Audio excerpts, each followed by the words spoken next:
So the other question that a lot of people ask is, how do you start? How do you know when a piece is done? Oh goodness, it's so many things go through my head, but I'll just show you that I tend to start with a chisel and hammer. It's tradition. It gets you to feel the stone. This chisel and hammer I got in Italy last year, and it's specially made to where the masters used to do a special technique so that the energy, basically, you're not using your entire body, you're using momentum. So I can show you, again with the camera, pretty much it's like a rhythm and a breath. And so it's like, and I shouldn't really do it on this because I've already started, I've done a lot of this past it, but you just kind of, and this is why or how the masters could carve for hours and not get tired. Now this is me and what I've learned. There may be multiple stone sculptors who are going to look at anything I say to you and be like, why is she doing it that way? But this is where I'm at this point.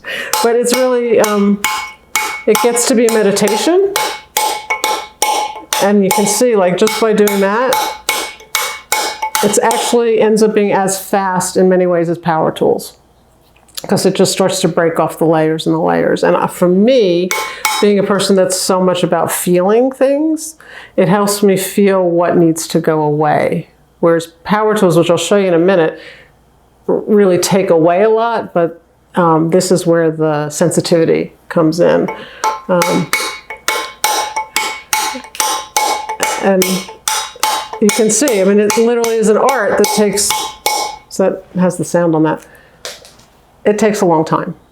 It's very much an art of patience. But then when you start to see lines, it's like, oh, look, that really is starting to look like a thigh. Or my current thing now is figuring out how to do her head.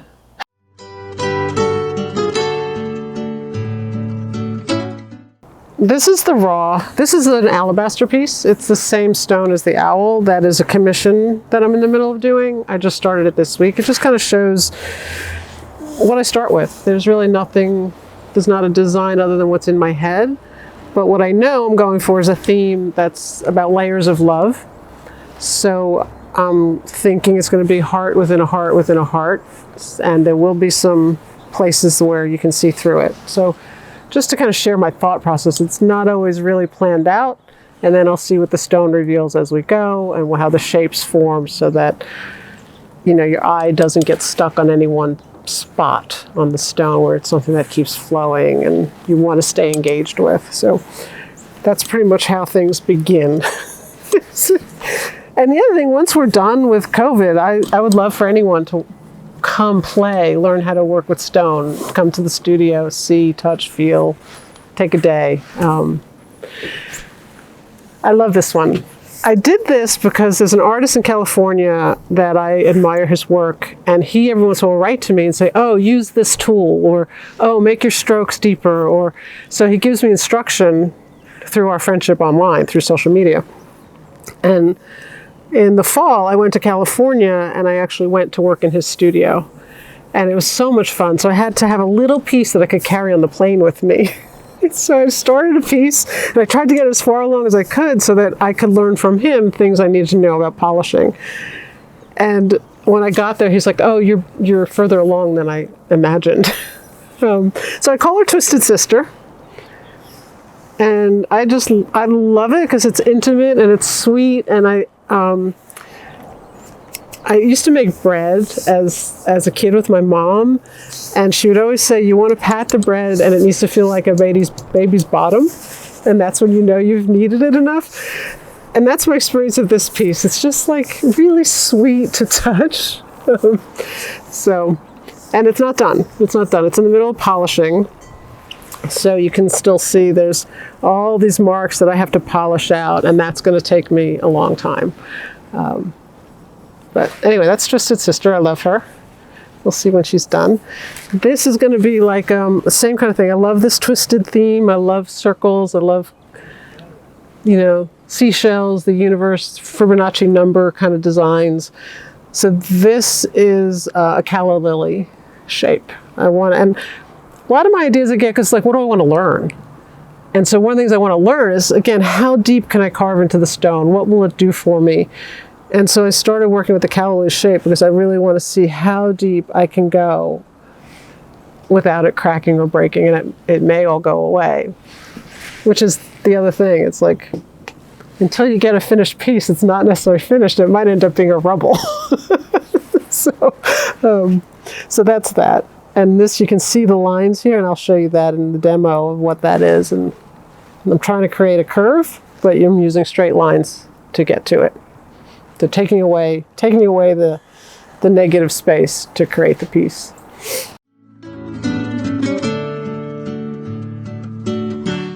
This is my tool table. I pretty much leave it displayed this way, so when I come in the morning I can just decide which way I'm working. And I usually have my sculptor right in the center, so I wake up and I just have my coffee and I visit and I see what I'm about to do. So the thing about sculpting in stone, if anything you look at here, you will see are really shiny, and it's encrusted with diamonds. So I was saying earlier that this is not an inexpensive art.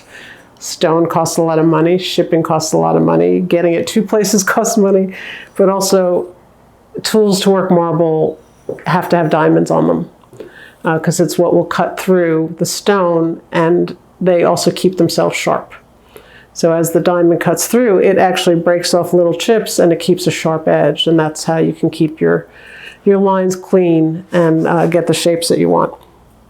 So if I'm not using my chisel and hammer, so all my chisels are here, which are heavy. Some of these chisels I've had since college, and then some I bought in Italy over the last few years. So this is where you use chisel and hammer and get started. And then there are some chisels which are pneumatic, not that one. And so the back side you can see has like a place that goes into a pneumatic hammer, and I'll show you that in a minute, but it's loud. So after chisel and hammer, there's shaping tools, but usually to get big pieces off is blades. And this is where my neighbors love when I decide I want to work at 8 o'clock at night or 9 o'clock at night. And again, outside I can show you how this works, but basically you just cut lines into the stone in like lines next to each other, and then you just chip off blocks to get big pieces gone. So that's the diamond blade. Then to do shaping, there are all these little tools that I'm going to turn on for a second.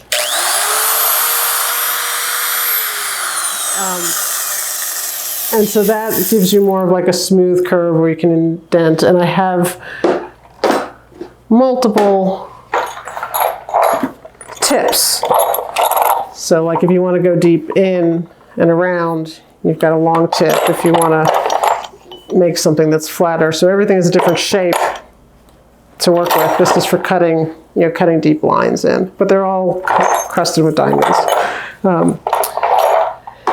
And then once that's been, you have your shape, so like this lady, once I start polishing her, or I start polishing any of these pieces, then there's like a level of polishing where this has a sandpaper block on it, so it takes off all you can see the dust, everything's dusty. This one works with power also, and the little tiny tips, so you can make really fine lines. And some points, I'm just going to show you. So I have over here a pneumatic compressor. And this is, the compressor is what works with those chisels also, but I don't have stone here. I need to have stone here. So you can just hear the noise. So usually I have on dust mask and glasses and earplugs. This is a pneumatic tool. So that goes into that, and you turn on the pneumatic, which has to be attached. And it's, like, again, I can show you this outside. But it basically saves you from having a hammer. It's like an automated hammer. It just does this, and it chips across the stone. So, and those are my tools. Oh, and then all the files. So once you have the stuff all carved out, that's diamond encrusted, and you just start sanding and sanding and sanding and sanding and sanding. That is what takes the longest, and I lose the most patience with, is sanding and sanding and sanding, because you have to get out all your tool marks and all of the places where light is going to hit and create a bump, and so you can get something smooth enough for the eye to go, oh, that's a beautiful form. So this is the whole thing that creates all this, other than my hands.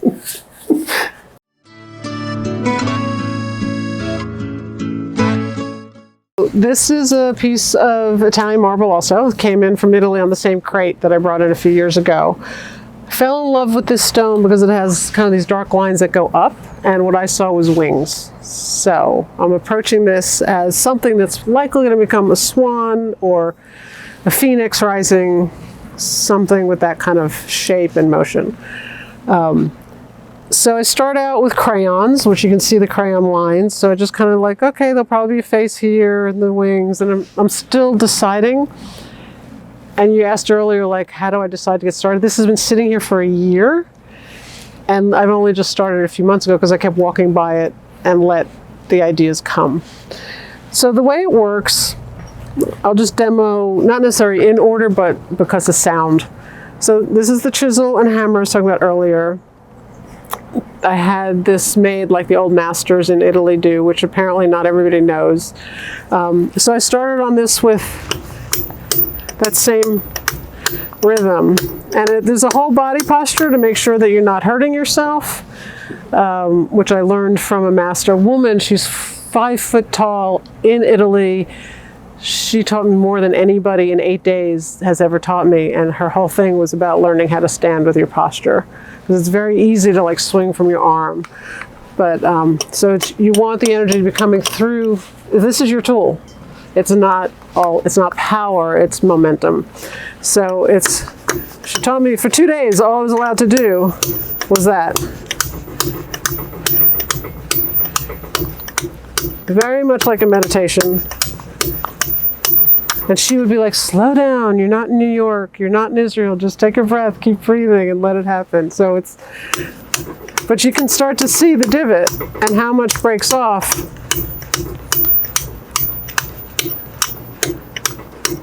And so basically my life is standing here for hours doing this. And eventually you're like, oh, I have something, I have a shape. So that's the beginnings, and on the back of this piece there's all kinds of little holes and stuff. Now, for this shape, so I was saying earlier, like I think in reverse, so I know that this has to stay forward, and what I need to do is take out this area in order to make it draw back. So you can see these lines I started making. Let me see, I want to make sure I can stand. So this is going to get noisy. This is my power tool, and usually I'm covered. I have my mask on to protect my lungs, earplugs to protect my ears, cover my hair, all that kind of stuff. And you're going to see I'll be very dusty by the time I'm done.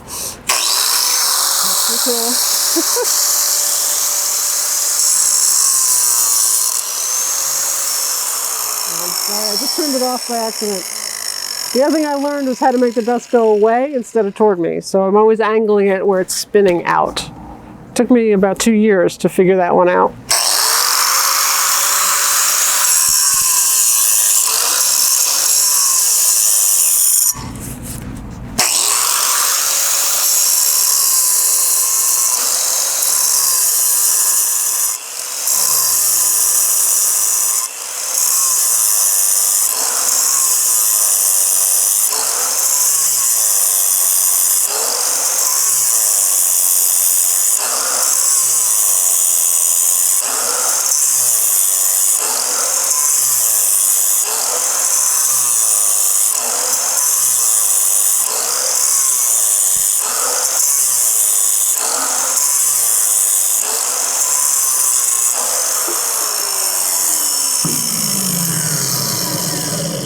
So the other thing I learned in Italy was to just go over it a few times so that you get a really clean cut and a really clean cut. And now I can take the chisel and hammer and pop down along that line, and that whole piece comes out. And so that's how you get the bigger chunks off and start to make shape. So like here has a ledge. I'm like, oh, is that going to be part of the design, or does that have to come off too?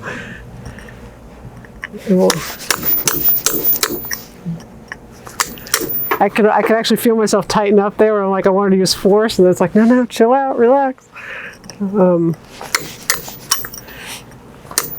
So now, because of the camera, normally I'd be moving around this whole thing, and like I'd step over here and come and get that out of there. So that's those tools.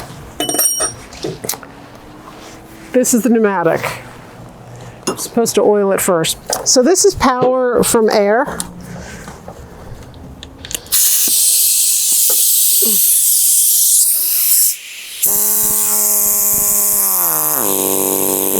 So adjust it down to. So this becomes your hammer. Sorry. And then the pneumatic tool goes in there.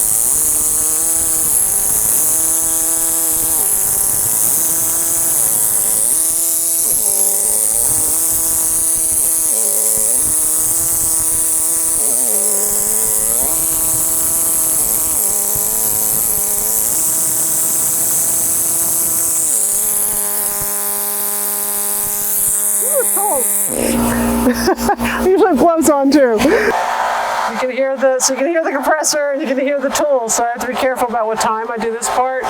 But you can see how fast then that takes out stone. It also gives you this feeling where you can like roll it again to make the surface. So rather than it just like, here's these straight lines, or we're taking off big chunks, that I can move the tool and be like, now I want it to be convex or concave or cut in. So really fun to work with, but it's very dirty and noisy and takes a lot of time. So that's like the basics, and really the whole thing is just, it's not really any particular order you have to do things in. There's easier orders, but it's just, how do I get to the shape that I want to get to? Then this is what's going to add the smooth surface. So I was talking earlier about the diamond bits. I have all kinds of shapes to use this, but I want to create curves.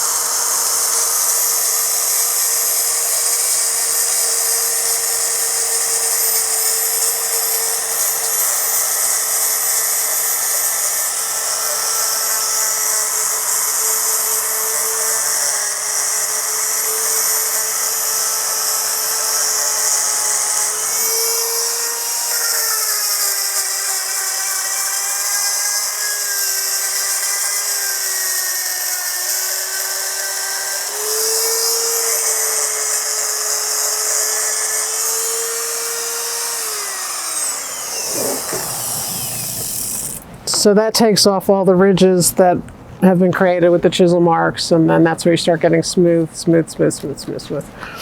And then eventually it's going to be sanding big files and sanding in the sandpaper, and then it's all hand polishing. I do all hand polishing. So that's the process, and that's my work. And this is my studio.